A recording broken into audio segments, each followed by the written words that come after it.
Welcome, everyone. I'm your host, Dennis Pierre. Hello, everyone, and welcome to the Locker Room. I'm your host, Dennis Pierre. On today's show, I wanted to talk about marriage and what it means in 2025. My guest today, in my personal opinion, is probably one of the most eligible black bachelors and the perfect person to talk about this topic with. Me and him met some years back, probably over 15 years now, through a mutual friend. And as time has went along, we've gotten closer, our bond has gotten stronger. Over that time, me getting to know him, he's checked off a lot of the boxes that I've heard women and other people say that they wanted him to make. Henceforth, the reason why I wanted him to be here on this show. Both of us are unmarried, and I wanted to hear his views of it and if he ever planned on getting married. So, without further ado, I would like to introduce my guest, Dwayne Victory. Excuse me, y'all. How you doing, everyone? What's up, bro? Good, baby. How you feeling? Chilling. Glad to be here. Thanks for inviting me, man. Thank you for coming, man. Thank you for coming. Let me say I'm proud of this extension of your brand that you're doing. I never thought that you would get into this, but like you the type of person that think out of the box and always planning to extend the brand and keep it pushing. So you, I'm proud of this. I'm proud of this, man. I appreciate that. It's crazy because this idea came from our mutual friend Dwayne years ago. Oh, okay. Just based on all the conversations that we've had. That is right. That is true. It's like, we need to put this on TV. That is true. So that is true. So I'm gonna dive right in, man. What are your views of marriage? My views on marriage is, sometimes you have the shallow thoughts about it, but then you have the in-depth parts of it, right? Of course, you have what people will have what they're attracted to, whether it's someone's height, whether the way their style is or something like that.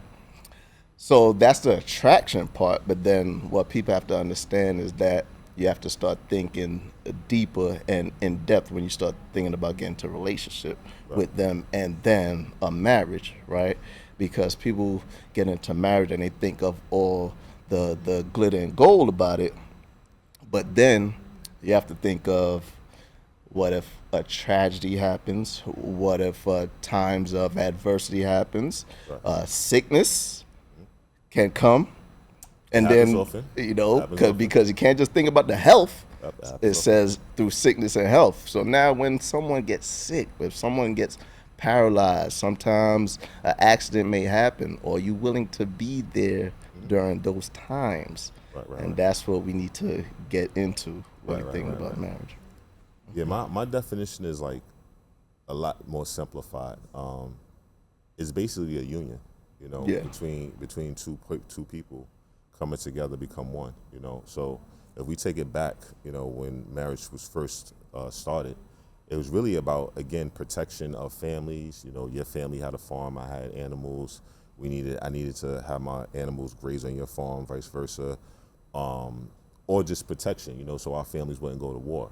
I think over time, the fantasy of the happily ever after story started to come along, and I think a lot of people view that as marriage. But as you said, nothing goes smooth forever. No, it doesn't work like that. A lot of people, they only think about the actual day of the wedding. They think about the wedding, but then what happens after that day? Exactly. And I think that is I think that's the modern era approach to marriage. Yeah. I think it's one of those things where a lot of people don't necessarily think about. It's something that they've been pushed on them since they were young. Little girls, Absolutely. Little boys, get married, have a family, have a house, 2 dogs, the white picket fence. Absolutely. But again, I don't know if people actually ever think about that. What it actually entails, like 2 personalities, 2 people coming together. That can be very difficult. Yes. Yes. Very difficult. Yes. I think of a partnership when it comes to that. Sometimes within a partnership like marriage, you can you can't pick up the pieces where someone is dropping them, right? Whatever weaknesses I may have, my spouse, my girl, she may pick that up, and she may have the strength in that, and vice versa. So when that's happening, that's a union, like you was saying, like that could be a great union. There's times when you hear complaints about that one side feel as though they're doing too much, but at the end of the day, a lot of communication has to happen, and communication have to happen in intervals over and over again. Whether it's every week there's a sit down and go over the things that happened in the past week or the past month. So I believe that actually within marriages there should be somewhat of like a meeting at the end of each month to go over things that took place within the relationship. Matter of fact, before actually getting married. I think so too. Yeah. That's a great point. So going back a little bit, I'm gonna pry a little bit. Hopefully, I don't reveal too much about you. But are you married? And if not married, which I kind of know the answer. Yeah. What is the longest relationship you've been in? Have you been close to getting married? Have you been engaged? Anything to that effect? I'm not married. Longest relationship I've been in was about 4 years, and I would say what happens within those relationships. I've been in a couple of long relationships, and what happens in those relationships, the great parts about it is the shared time and the companionship that happens. The bad part about it is, like I said, the communication part. Right. A lot of people, well, I'm going to speak for myself. I've been guilty of holding things in for a long time, thinking I could deal with it. But maybe when the when the female then speaks her opinion about whatever she feels is wrong, it's almost like a boiling point, and I just let everything out. Right. So like I bottled up maybe 10 things, and that one thing she said, okay, well I had to deal with this, so that's my that's what I was guilty of, and I think I'm better at that now. Right. Yeah, you learn. I mean, one of this show is about that, about us releasing. You know what I'm saying? Like throughout the episodes that I've had, and throughout the talks we had throughout the years, several people that hold on to everything. You know what I'm saying? Like you ask them, if they are right. They literally just got shot. Yeah, I'm good. Like I literally see blood coming out your chest. Right. And you talk about you're right because you're so used to just holding everything in and not letting it go. So yeah, I definitely get that. I definitely understand that. I, such as yourself, has been in several relationships. My longest is probably 6 years. Honestly, I actually never really thought about getting married. You never thought about getting married? No, never really thought about it until I hit 40. Okay. But that was only a few years ago. You know what I'm saying? That was only a few years ago. Not even when you had like I don't know, like puppy love, like. In your early 20s, you had this relationship. You thought that this is gonna be my girl forever.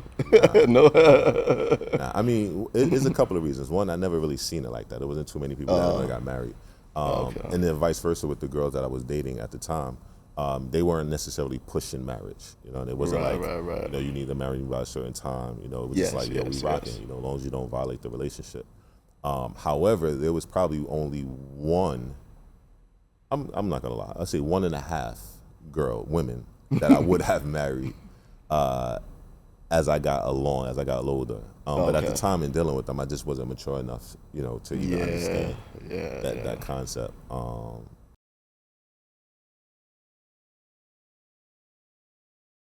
So yeah, but may I ask what aspects of maturity would you say?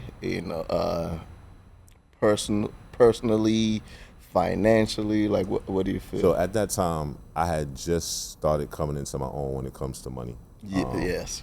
So that's why I asked. As you know, as a guy, unless you're extremely handsome or an athlete, Yes. girls are not necessarily Absolutely. beating down your door. Absolutely. When you get to a certain status and a certain amount of currency, that kind of Yes. changes things. Yes. So now, a bunch of people that I may not have been on their radar.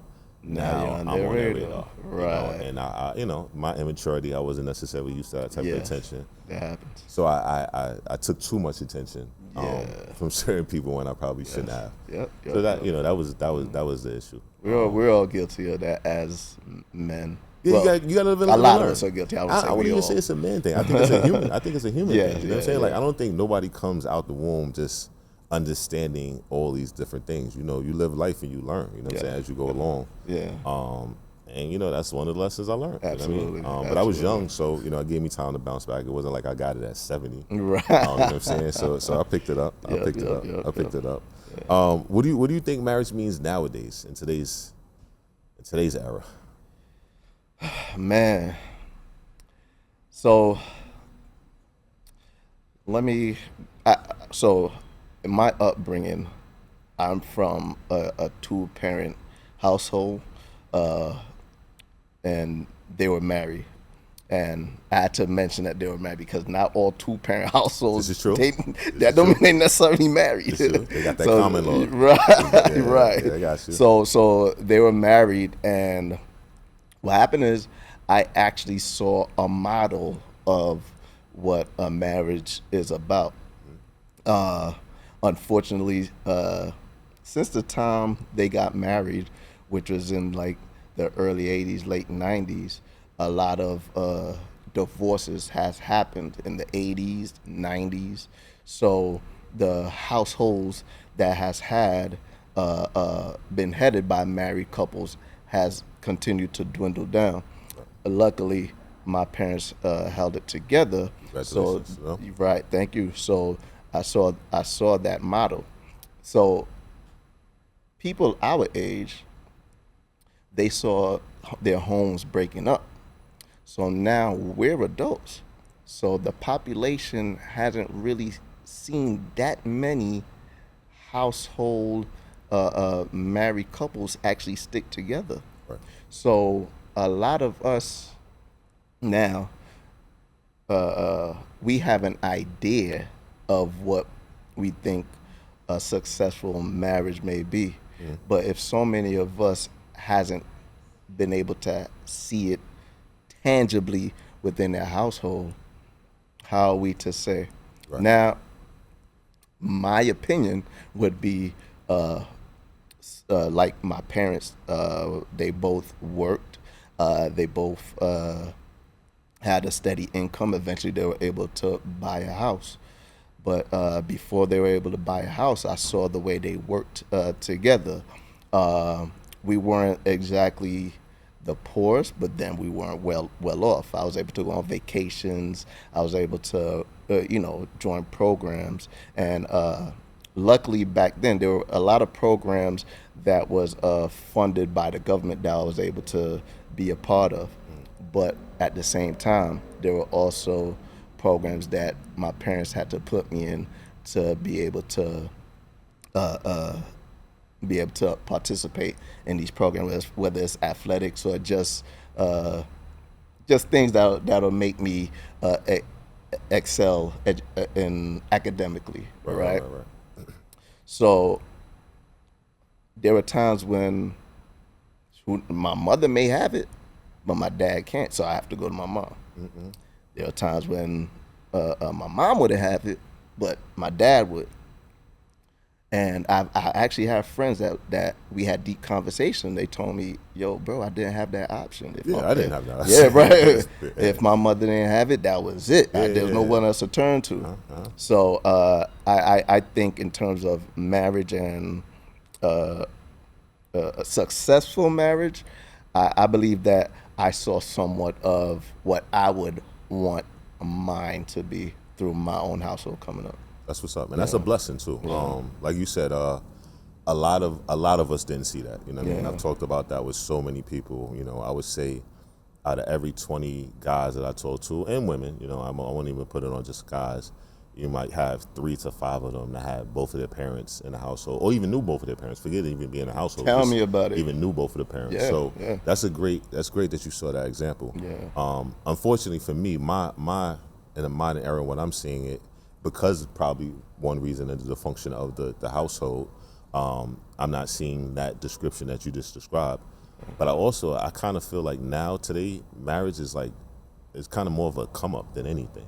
Transactional. It's super transactional. Yeah. I don't know if it's built on love. I don't know if it's built on trust. I think it's built on, what this other person could do for me, But see, that goes back to people not growing up actually seeing it tangibly within their household. That is true, but I mean, I think the stuff that we learn with teams, you know what I mean? Me and you both played sports, Right. in high school and college, whatever. And as a good team, there's always other good players on that team. There's other good athletes on that team to make a good team. Yeah. So you have to learn how to work together, right? Absolutely. So even if you don't see anything, and again, I'm not saying that seeing it and having experience in it is definitely a great thing, but it's still something you can learn. You know what I mean? Like, Yes, a lot absolutely. of us most of the people that we grew up weren't born shopping on Fifth Avenue from a kid. Right. But we learned about Fifth Avenue Right. from a kid. A lot of us weren't bottle popping at the age of 12, Absolutely. but we learned that. So we've learned things, you know what I mean?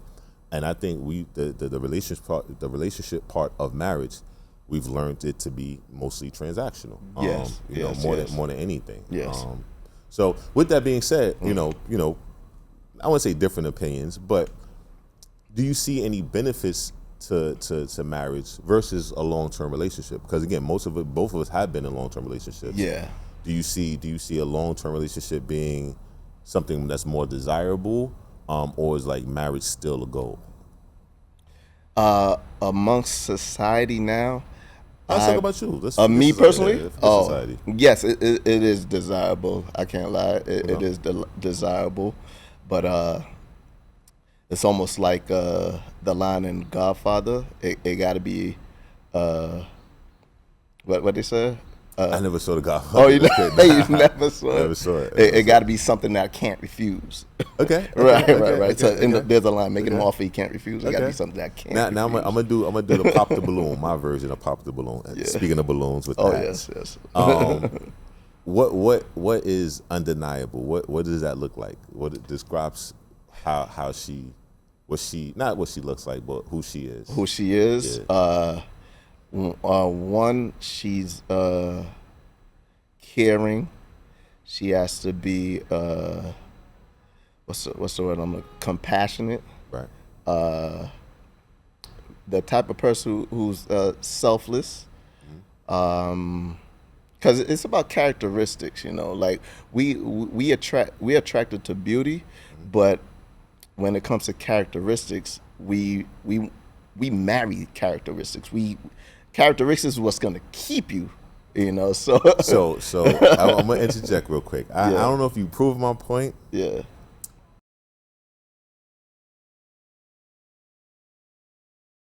But you name characteristics, and I would have to believe you're over the age of 30. I would have to believe that. Yes, I'm not going to put your age out there unless you want to. I'm not going to put it out there. I'm 42. All right, so 42. You haven't met one person that has good character enough to marry? Because I think that's alarming, and I wouldn't disagree with you. Yes. So you have met someone. Yes. I right. So yeah, you meet someone. But then sometimes you're sometimes in your own head, right? Because you may have 10 boxes that you want checked off, but in reality, we're never going to be complete. We're not complete ourselves, but we're expecting someone else to be complete also. So we have to have something called the growth mindset within relationships as well. I'm reading a book these days called Mindset, right? So they talk about the fixed and the growth mindset. Right. So there's a segment in it with the relationships, and what the narrator is saying is that within relationships, we may have these boxes that's not checked off within our relationships, but are you willing to just not try to grow and check the rest of them off, or do you, you know, call it quits and then move on? Mind you, if you move on, the next person isn't gonna check off all the boxes neither. Right. So it comes a time when you have to be willing to grow within that relationship and also help the person check off those boxes as well. Now, I'm not talking about the very rare exception, not those people.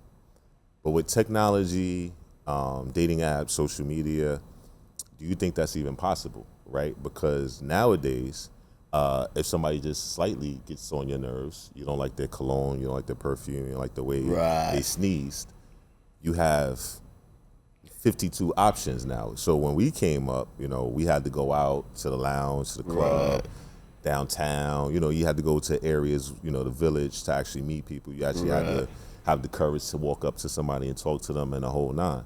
Nowadays, you don't have to do that, right? So does that patience even exist anymore where somebody will tolerate to work through it or just move on? For very few of us, we have the thought process not to get caught up with the facade that's out there, believing that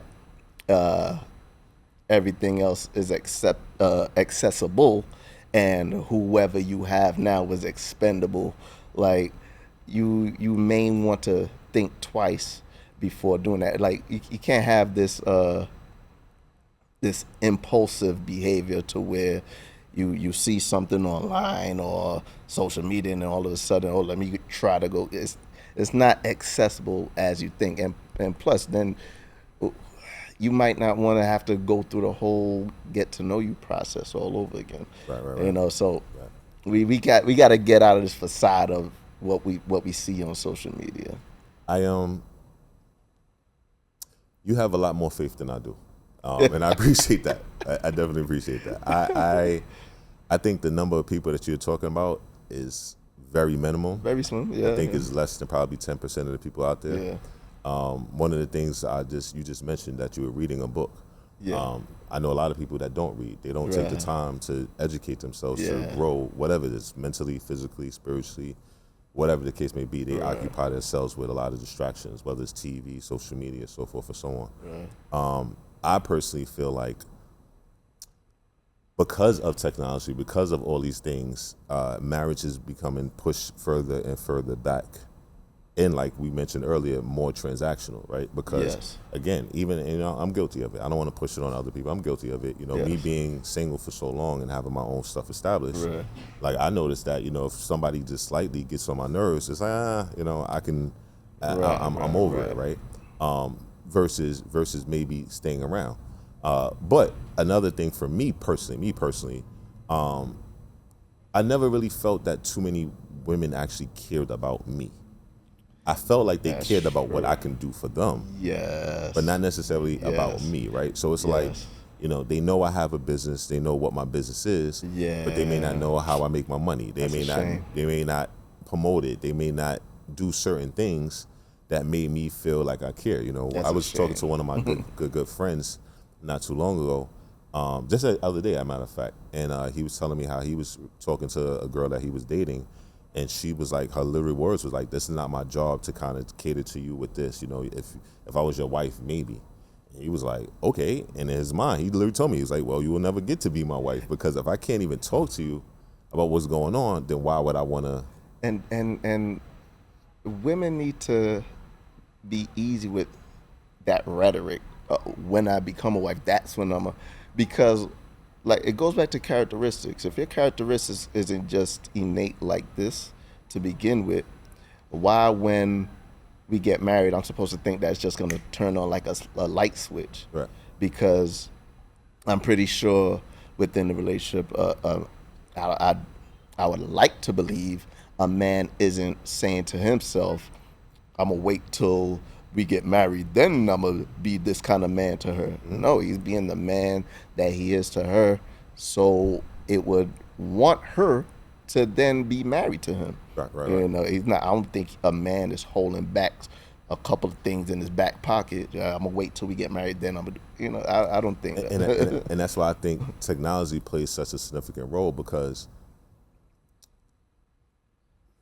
and I'm giving away some tidbits out there. We all know individuals, and I was one of myself, that we'll fake it till we make it. You know, that's the expression. Right. So I can care. I can act like I can care. You know, I even back in the days, like I said, I was growth mindset. I'm growing. There you go. I literally used to have a budget for girls I dated. Right? Yes, so I literally put absolutely. away a certain amount, 5, 10, whatever, and after that, when this money is gone, it's gone. Now, if you like me, Absolutely. you might become my girl. You might continue.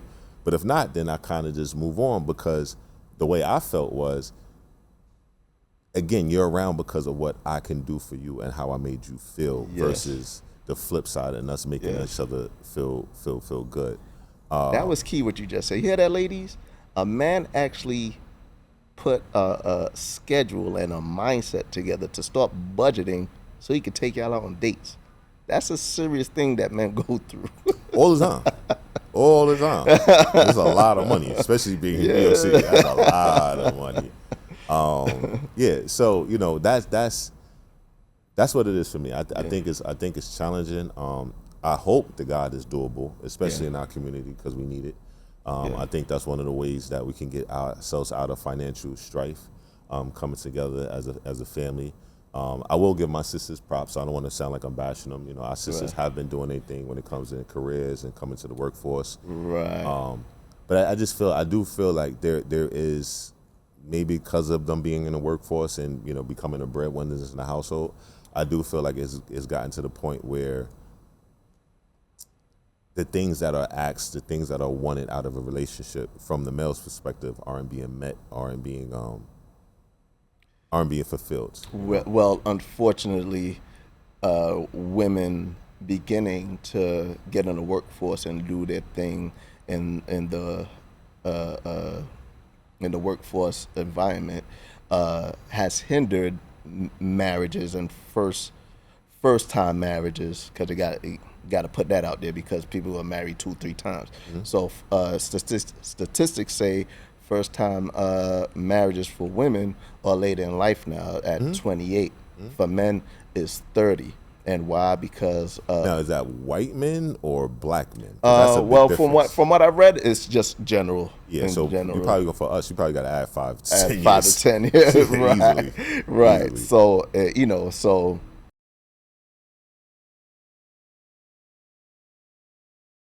with that's because of the pursuit of education and the pursuit of a career. Now, on top of that, what has hindered marriages at the ages that it used to be at, like which is 22, early 20s, is that people are don't find that marriage leads to happiness anymore. It's about what they're personally trying to do. So people feel that if I get married, I can't travel like that anymore. I can't, whatever their endeavor is, whatever they hope to do that makes them happy, they feel that it would stop that from happening. Right. And the Declaration of Independence says life, liberty, and pursuit of happiness. So it's almost like, who am I to tell you that you shouldn't pursue whatever makes you happy and get married? Married. You know what I mean? Right. See, I don't know if marriage, to me, I never felt marriage is about love. I think that's a byproduct. I think that's good. That's a bonus. But I really feel like marriage was and always has been about union. And, you know what I mean? I think we've added all this stuff into it. I'm not a religious person. I'm more spiritual, but I did study Christianity. I did study Islam. I did study multiple religions. And if you look at the Bible, all the wives that King David had, I don't think he loved all of them. I don't know. I don't know if Solomon. What about Solomon? I don't know about all of them. You know what I'm saying? Like, Solomon I don't know. I don't know if 700. it's possible as a man to love that many people. Honestly, Yes. you know what I'm saying? Yeah. So, I think that aspect of it is what's messing up a lot of things, right? Yeah. Because I think everybody falls out of love with everything, and I think people kind of don't pay attention to that real thing. You know what I mean? Like, my mother, she birthed me. I came out of her womb, and there was times where I was not pleased with her, right? Right. Like it was times that I did not like her, right? So like, That's true. do I divorce her from being my mother? Like no, That's right? true. There's one of my good friends, Louis Cologne. He's been on the show before. Yes. Like that's my guy. Like that's my guy. My guy. Right. There's been times where we just didn't talk. We didn't like each other. You know what I'm saying? But, and that happens. But we never divorce each other from a friendship. Right. So this person that I'm saying that I'm gonna lay my life down on the line. Right. So one of the things that you always talk about is protecting. Right. Protecting means I literally will die for you. Like I will literally die for you, and not only die for you, I will kill for you. That goes to what my thought about marriage is. Now, like, are you willing to go to that extent? You're mad, you're upset, you're bored, and you're gone. Because of my profession, what I do, I'm around people that are in relationships. I hear it a lot. Yes. Like I'm bored. He doesn't do this for me. He doesn't do that, and I'm out. 5, 10, 15. Oh, so you're saying he doesn't do it for you. So you're saying it's a lot of females who doing all the complaining. I wouldn't say that. I wouldn't necessarily say that. But I would say this. From experience and statistics, I would say there are more women that are seeking divorce. I'm not saying that the guys aren't doing things that aren't worthy of it. I'm not saying that. Right. But I'm saying as far as the ones that's actually going out and saying, listen, I want this to be over. I want the paperwork to be done.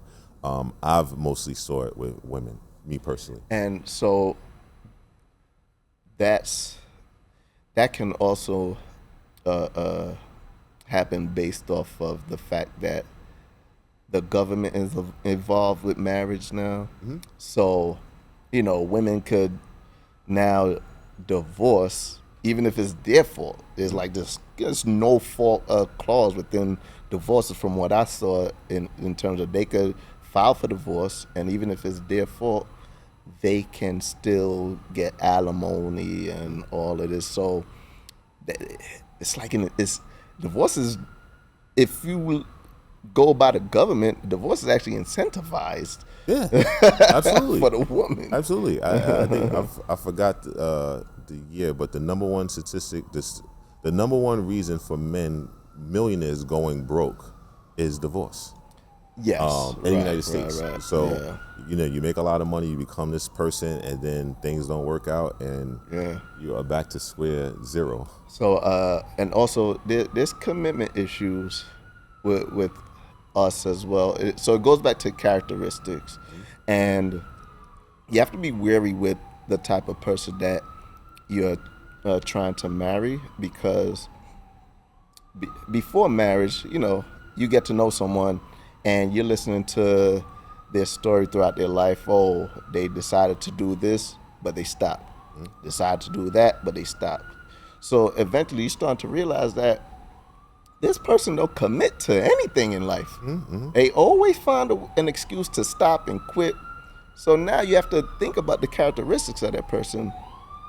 If you stopping for such a little thing like that, like working out, what makes me think that you're going to commit to marriage? Right. But I think nowadays people, you don't even got to watch it. They'll tell you. They'll literally tell you. Like I've had people literally tell me, if you get me upset, I'm out. I'm not one of those ride or dies. I've had people tell me, like they proud. Literally, seriously, I'm not cooking for no guy. I'm not cleaning. I've literally had people tell with no shame. So it's not even like you gotta look for this secret sauce. It's right there in front of you. It's right there. So yeah, I like I said, I really think there's two versions of marriage. I think there's the marriage of you want this union, to be together, and then I think it's the fantasy of being married. This is something that I always wanted to do. To me, I kind of compare it to college. Well, for other people, mine's not necessarily the case. For me, I wanted to go to college, but it was only because I wanted to play on CBS Channel 2. That was my oldest dream. So that was my dream. But absolutely. I know a lot of people that went to college, but they were like, this is going to be a better life for myself. I'm the first person to graduate in my family. There's nothing wrong with that. I want everybody to understand that. But after they graduated, whatever field they weren't in college, they're not longer doing that. That's true. They might not even be using a degree whatsoever, such as myself. That's I don't true. even I never actually had to use it at any point in my life. Wow. So I look at it a lot of times like, marriage like that. A lot of people are doing it to say they did it, to say I got a ring on my finger, to say, I have a wife, I have a kid. I have a wife, I have a husband, versus that, listen, I want to actually get together to make us better. You know what I'm saying? I want us to have a legacy, whether it's kids or not kids. I want us to leave a mark on this world. I don't really see that too often. There was a time in society where people looked at it as a duty, like it was an actual duty, whether they want to or not. It's a duty to society. It's a duty for the legacy of the family to raise kids within a marriage. But unfortunately, that don't necessarily mean that it was happy marriages. That's what I was about to say. I'm glad you said that. I think they had to back then. You know what I'm saying? I think they had to because of the structure. And again, going back to my original meaning of marriage, that's what marriage was about. It wasn't this love factor. It wasn't this, you made head over heels for you. It was about, listen, this is what we got to get done, and this is how we got to do it. Now, granted, if the love comes from that, so be it. You know what I'm saying? That's a great thing. But it wasn't the way it is now. In my opinion.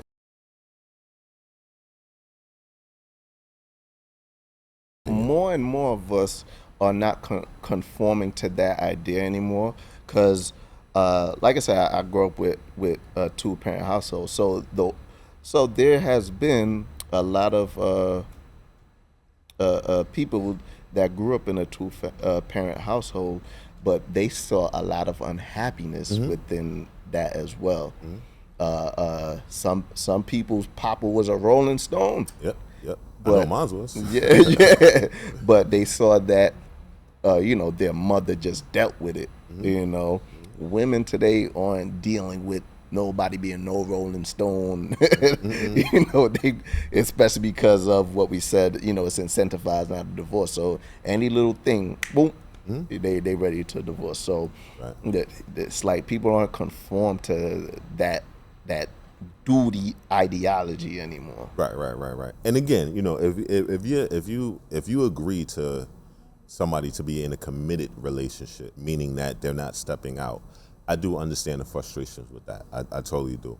I'm not even necessarily talking about that. I'm talking about the stuff the way guys are. They not cheating. They are they doing actually doing the right thing. I'm talking about the guys that's doing what they are in their commitment. I've seen horror stories.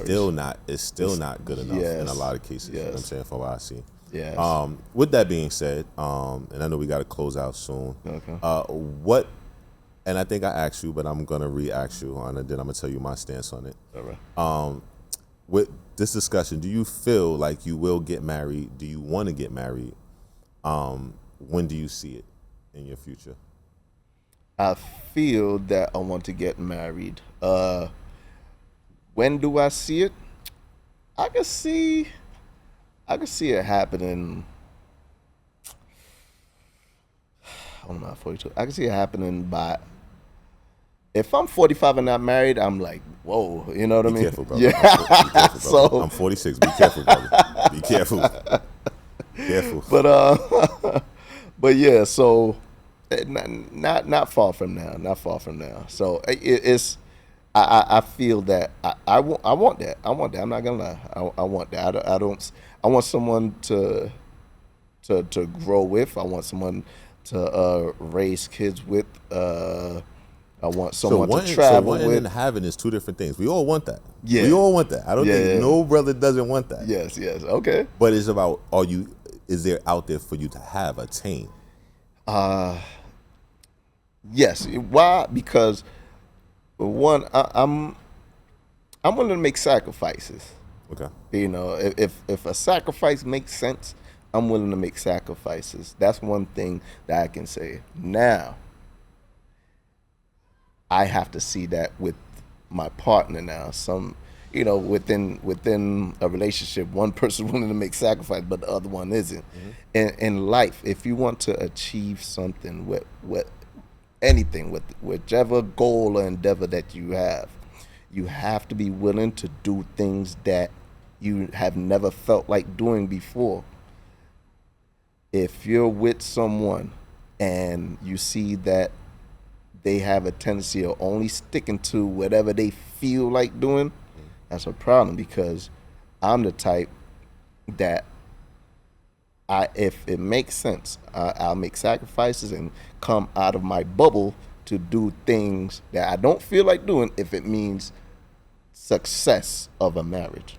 And again, I don't want to sound like misogynistic or anything like that. I think most men would do that. I think most men will sacrifice. That's not uncommon for men. That's not a big thing. And I don't mean to minimize, you know what I mean, but we all done that. Yes. I know, because we gotta close up, and I want you to share, these beautiful items on our table. Oh man! But yes. before we get to that, I just, for me, I'm nervous when it comes to marriage. Okay. Like I said, I want it to be a union. I want it to be about growth. I do realize that we're gonna go through stuff. I've seen it throughout all relationships, whether it's been intimate or just friendships that I've been in. Right. Fortunately, because I've traveled so much, me and you have traveled together. Yes. I've seen other versions of marriage and other versions of love and union, and it doesn't really look like the way it looks in the Western world in America, right? It looks completely different. And because I've seen that, I know what is out there, and I know what exactly to expect from certain things. Yes. So I hope it happens. I'm not necessarily rushing into it. You know what I mean? If it happens, it happens. My fear is, the things that I've built, that it could be destroyed or not enhanced, with the wrong person. Yeah. A simple, quick formula, and then we'll get into these, these beautiful items on the table. My formula has been: get money, get a girlfriend, spend money, girlfriend leaves, get depressed, go get money again. And that's been my cycle throughout relationships, and I need that to change. And like our conversation in the past, we're at a time in our life where we can't afford to make any big mistakes in our lives anymore. No, we don't got that much time left. We don't have that. So that one mistake can wipe jeopardize the rest of our future. Right. Yeah. All right, so we need to wrap up. Please, brother, tell me what you got going on. Tell me what these garments are. Yes. As you can see, it's thefactionnyc.com. I have different flavors, pins, snapbacks, T-shirts, and you can get them at thefactionnyc.com. Very dope material. I like to look at it as a vintage outdoor wear, vintage wear. Nice. Right? Yeah. Nice. Well, my brother, I appreciate you for coming. Man. You know what I mean? Great discussion. You got to come down again. You know what I'm saying? We got to continue this. I know 45 minutes goes super, super fast, man. But thank you again for coming. Of course. You know what I mean? Thank you. Everybody, thank you for joining me in the locker room. Again, I'm your host, Dennis Pierre. Peace.